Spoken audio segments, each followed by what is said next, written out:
वाक्य में एक ही क्रिया हो तो क्रिया मेन वर्ब कहलाएगी। यदि किसी वाक्य में एक ही क्रिया हो तो वह क्रिया मेन वर्ब कहलाएगी। यदि किसी वाक्य में एक ही क्रिया हो तो वह क्रिया मेन वर्ब कहलाएगी। यदि किसी वाक्य में एक ही क्रिया हो तो वह क्रिया मेन वर्ब कहलाएगी। यदि किसी वाक्य में एक ही क्रिया हो तो वह क्रिया मेन वर्ब कहलाएगी। यदि किसी वाक्य में दो या दो से अधिक वर्ब हो एक साथ प्रयुक्त हो तो सबसे अंत में आने वाला भाग मेन वर्ब कहलाएगा। अन्य वर्ब हेल्पिंग वर्ब्स कहलाएंगे।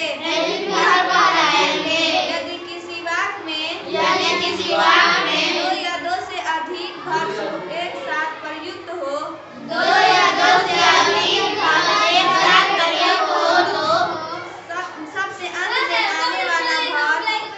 सबसे अंत में आने वाला भाग मेन वर्ब कहलाएगा। और अन्य वर्ब हेल्पिंग वर्ब कहलाएंगे। Okay, thanks once again and hello बच्चों, how are you? Fine. तो जैसा आप जानते हैं कि हम सब ने बहुत कुछ डिस्कस किया था, बहुत कुछ पढ़ लिया था वर्ब के बारे में, तो उसी कड़ी को फिर हम कंटिन्यू करते हैं। और आज हम पढ़ते हैं कि आपके क्लास मॉनिटर ने आपको पढ़ाया कि अगर किसी सेंटेंस में, किसी वाक्य में एक वर्ब होगा तो वो वर्ब मेन वर्ब कहलाएगा। लेकिन अगर किसी सेंटेंस यानी वाक्य में दो या दो से ज़्यादा वर्ब होगा तो जो सबसे लास्ट में वर्ब आएगा वो वर्ब आपका मेन वर्ब कहलाएगा। और बाकी जितने वर्ब उसमें इस्तेमाल हुए हैं वो सब के सब क्या कहलाएंगे? हेल्पिंग वर्ब होंगे। ठीक है, तो थोड़ी सी पहले हम इसको देख लें। एग्जाम्पल ये हम देख लें एक्सरसाइज 13 का, जो हम लोग वो एक्सपर्ट वाली जूनियर ग्रामर ही देख रहे हैं ना। तो इसमें जो डायरेक्शन है कि pick out the verbs in these sentences and say whether they are main verbs or helping verbs। कि नीचे जो आपको सेंटेंस है इसमें से आप वर्ब को चुनिए और वो आप बताइए कि वो वर्ब जो इस्तेमाल हुआ इस वाक्यों में, इन सेंटेंस में, वो मेन वर्ब है कि हेल्पिंग वर्ब है। अच्छा, इससे पहले एक लाइन में लिखता हूँ, आप जरा ध्यान दीजिएगा। He had a car.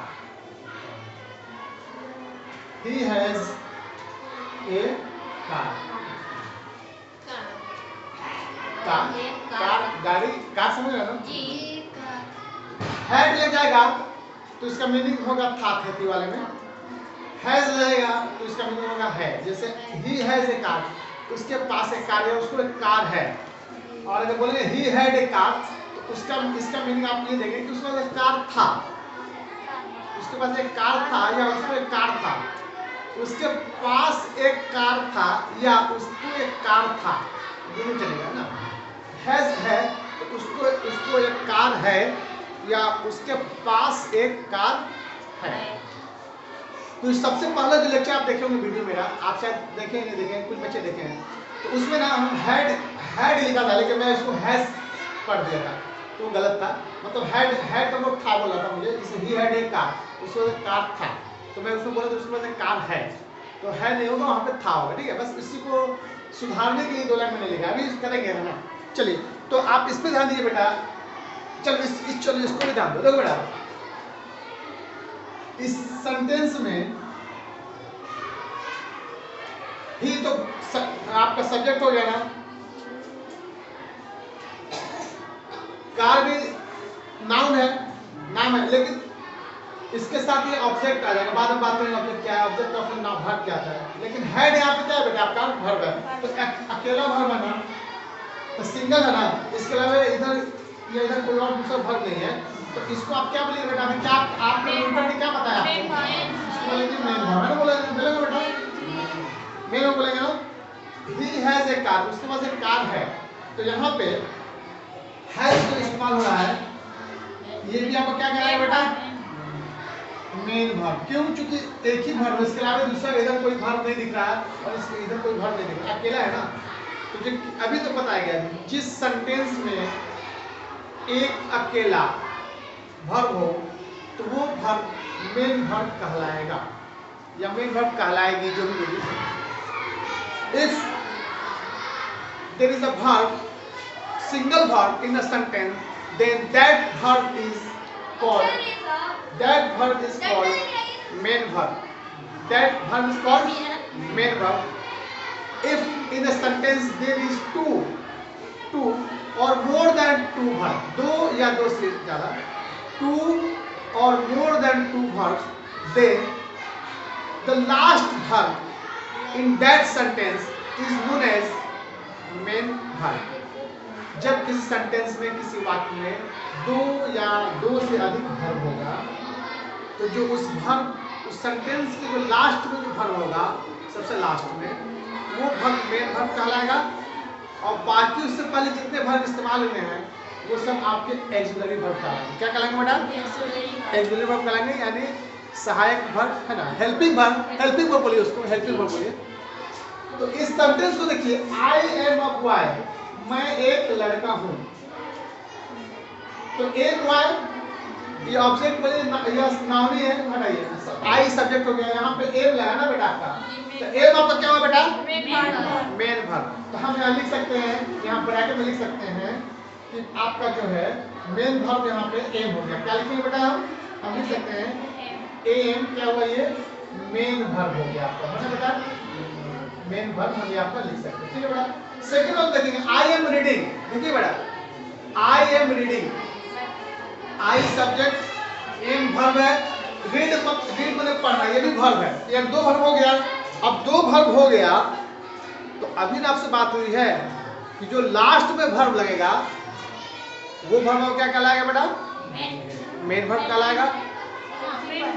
Last में जो वर्ब लगेगा, लास्ट में जो वर्ब लगेगा वो आपका मेन वर्ब कहलाएगा। उससे पहले जितना वर्ब होगा सब क्या कहलाएगा बेटा? Helping verb. तो आप मुझे बताइए एम को हम क्या लिखेंगे? आई एम रीडिंग, एम क्या आपका? मेन वर्ब है। अरे हेल्पिंग वर्ब है, बेवकूफों, नादान बच्चों, इंसान की शक्ल में जानवरों, हेल्पिंग वर्ब है।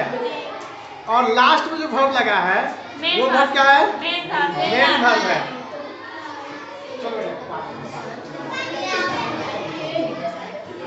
क्या लिखे बेटा? क्या लिखे बेटा? यहाँ पे एम जो है, एम हेल्पिंग है ना, हेल्पिंग वर्ब है बेटा। हम शॉर्ट में लिखेंगे, अब एच भी लिख देंगे, खाली हेल्पिंग लिख रहा है ना, एच भी लिखेंगे, हेल्पिंग वर्ब हो गया। और यहीं पे रीडिंग जो है, रीडिंग या रीडिंग है ना बेटा, आपका मेन वर्ब हो गया।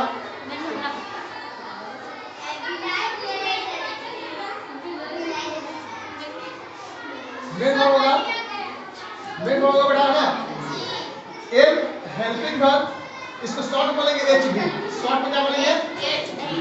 और इसको बोलेंगे एम भी, main verb. Did he go, did he go, यहाँ डिड भी वर्ब है, ही नाउन या सब्जेक्ट जो कहिए वो भी वर्ब है। दो वर्ब है तो इसमें जो है सबसे पहले जो वर्ब लगा है वो क्या कहलाएगा बेटा? Helping verb. और जो लास्ट में लगा उसको क्या बोलेंगे? तो हम बोल सकते हैं, हम लोग बोल सकते हैं बेटा डिड जो है ये एच भी है, हेल्पिंग वर्ब है। और वो जो है बेटा आपका वो क्या बेटा? मेन वर्ब है। वो क्या है? एमवी है, मेन वर्ब है। क्लियर? इट इज क्लियर और नॉट? यस और नो? हाँ या नहीं? समझ में आई बात की नहीं? जो लास्ट में वर्ब है वो हेल्पिंग वर्ब है, सॉरी मेन वर्ब, हाँ वेरी गुड, मेन वर्ब है। और जो शुरू में लगा है वो जितने लगे हैं वो सब क्या है, हेल्पिंग वर्ब है। लास्ट में एक और देखिए दो है, who did it, who did it, किसने ये किया, किसने किया, है ना, हु डिड इट, किसने किया। तो यहाँ पे हु जो लग गया है ना, और डिड है, तो ये दोनों वर्ब के तरफ इस्तेमाल होंगे। तो डिड चूंकि लास्ट में लगा है तो डिड यहाँ पे मेन वर्ब हो जाएगा, और हु पहले लग गया। देखिए बेटा डिड यहाँ भी है, listen me carefully please, listen me, see here, यहाँ देखिए डिड इस सेंटेंस में, एग्जांपल डी में भी डिड लगा है, एग्जांपल सी में भी डिड लगा है। तो इसमें जो डिड है वो हेल्पिंग वर्ब लिखाया है, और इसमें जो डिड है वो मेन वर्ब होने जा रहा है। बात समझ ना, सेंटेंस के साथ फ्लो में आ रहा हूं। यहाँ पे जो है, यहाँ पे हु जो है ये आपका एचबी हो जाएगा, हेल्पिंग वर्ब, और डिड हो जाएगा बेटा मेन वर्ब हो जाएगा। इज इट क्लियर और नॉट, इज इट क्लियर, सही है, समझ में आ रही है बात आपकी। चलिए लास्ट सेंटेंस पढ़िए बेटा, लास्ट सेंटेंस में आपका लिखा है, चलो बेटा देखो, हु की बात इसमें मत करो, अकेले वर्ब है, हु की बात मत करो तो बेटा, हु की बात मत करो, है ना। यहाँ पे सारे तो लास्ट में हु की बात, हु माने कौन, ये आपका वर्ब नहीं आएगा, कौन है, हु कौन है क्या।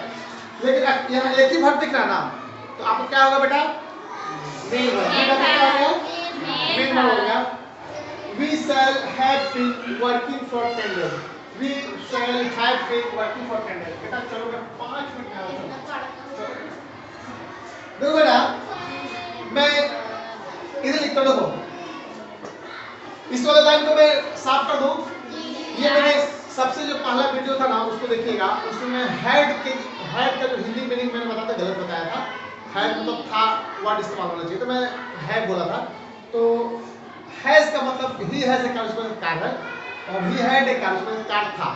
तो उसमें आप देख लीजिएगा, ऐसा मत सोचिएगा कि सर को हैड और हैज गड़बड़ करते तो सर को अंग्रेजी पढ़ाना नहीं आता है, ऐसी गलती मत कीजिएगा। इसी गलती को सुधारने के लिए मैं फिर पीएचडी करूंगा। पीएचडी में ये रूल है, लोग बोलते हैं कि पीएचडी में ये है कि अगर आपसे कोई मिस्टेक होगा तो अब ये नहीं बोलेंगे कि आपने गलती किया, बोलेंगे पेन स्लिप कर गया। वहाँ एक टर्म यूज करते हैं, उसका नाम है पेन स्लिप कर गया। मैंने इतना पढ़ लिया है बेचारे, वो इतना पढ़ लिया कि मुझसे कोई गलती होने वाली है नहीं, वो कलम की गलती है जो कलम फिसल गया, मालूम है। तो ऐसा कुछ होगा। चलिए तो इसको मैं हटाता हूँ, ही हैड, ही और ही हैड, ये वाला ये हटाता हूँ मैं। ये बेटा देखिए बेटा, इस लाइन को अच्छे समझिएगा, इसमें मजा आएगा। देखो वी है ना, सेल, देखो यहाँ पे सेल भी दिख रहा है ना, यहाँ पे हैव भी है, बीन भी है, वर्किंग भी है। देखो बेटा 1 2 3 4, 4 दिख रहा है ना, 4 है, चारों का चारों वर्ब है। चारों के चारों यहाँ पे क्या है, तो मैं सेल को लिखता हूँ। सबसे पहले किसको लिखता हूँ बेटा, सबसे पहले मैं सेल को लिखता हूँ। देखो बेटा सेल यहाँ लिख दिया मैंने, सेल, फिर लिखा बेटा है, HAV है ना बेटा, फिर लिखा मैंने बिन, बिन लिख दिया, फिर क्या लिखा बेटा, वर्किंग। देखिए बेटा आंख बंद करके अंधे की तरह सबसे लास्ट वाला वर्ब कौन सा है बेटा, इस सेंटेंस में, इस वाक्य में सबसे लास्ट में वर्ब कौन सा है, वर्किंग लिखा। हाँ ठीक है, वर्किंग है ना, वर्किंग आपका क्या कहलाएगा बेटा, main verb. Working is your main verb.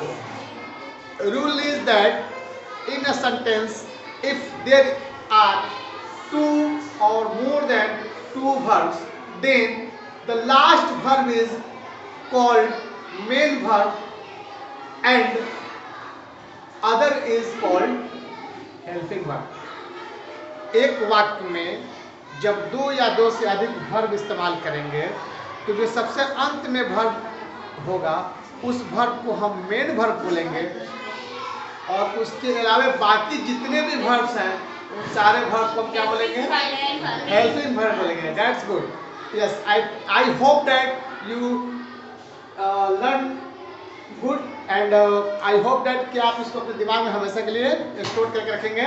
मैंने बताया था आपकी दिमाग 2 है, एक टेम्पोररी मेमोरी है, एक परमानेंट मेमोरी है। आप जिन बातों को याद रखते हैं कुछ देर के लिए टेम्पोररी मेमोरी में जाती है, और इस बात को जब रिवाइज कर लेते हैं तो परमानेंट में चला जाता है। तो आपको टेम्पोररी और परमानेंट दोनों में रख लेना है, परमानेंट में रख लीजिए, हमेशा के लिए याद हो जाएगा, टेंशन ना। तो वर्किंग मीन्स आपका क्या आएगा बेटा? वर्किंग क्या आएगा बेटा? Main verb. सेल आपका क्या आएगा बेटा? चलो बेटा बहुत अच्छा, हेल्पिंग वर्ब हो गया। और आगे बोलो, हेल्प क्या होगा? Helping verb. फिर बोलो बेटा, विद भी क्या होगा आपका? हेल्पिंग वर्ब है ना? तो वीडियो लेक्चर का सिर्फ आधे अधूरे मत देखिएगा, इंटरटेनमेंट के लिए मत देखिएगा, एंजॉय करने मजा लेने के लिए वीडियो मत देखिएगा, वरना फिर आपको वो हेल्प नहीं करेगा। आप वीडियो को देखिए लर्न करने के लिए, सीखने के लिए, तो आप उसको सीरियस होकर पढ़िए, देखिए, और कलम ले लीजिए, कॉपी ले लीजिए, जहाँ पे आपको लिखने की जरूरत पड़े तो वीडियो को रोक दीजिए, पॉज कर दीजिए, और फिर आप उसको लिख लीजिए और फिर पढ़िए। एक बार समझ में नहीं आता 2 बार वीडियो देखिए, 2 बार पढ़िए, और इतना पढ़िए कि आपको समझ में आ जाए। उसके अलावा भी अगर आपको कंफ्यूजन हो रहा है, आप बार बार वीडियो देख रहे हैं, बार बार पढ़ रहे हैं, फिर भी कोई कंफ्यूजन या कोई डाउट है, या वीडियो बनाते समय कोई गलती हो गई है, तो आप मुझसे पर्सनली डिस्कस कीजिए, फ़ोन कीजिए, व्हाट्सएप पे मैसेज डालिए, फेसबुक मैसेज, यूट्यूब पे कमेंट डालिए कि सर देखिए आपने जो लिखा था वो गलत हो गया है, उसको ऐसा नहीं, तो वो धीरे धीरे सुधरेगा। तो टीचर को पढ़ाना कैसा है ये बच्चे बता देते हैं, सर को ऐसे पढ़ना है। टीचर को पढ़ाना थोड़ी आता है, वो बच्चे बताते हैं कि सर ऐसे पढ़ाते हैं। पढ़ाना कैसे है ना, वो बच्चे सिखाते हैं कि टीचर को ऐसे पढ़ाना। ठीक है, तो आई होप कि आपको अच्छा लगा होगा, आज आप इंजॉय किए होंगे। तो आज मैं यहीं पे इनको रोकता हूँ। थैंक यू, अल्लाह हाफिज़, फिर मिलते हैं नेक्स्ट वीडियो में, तब तक के लिए अस्सलाम वालेकुम।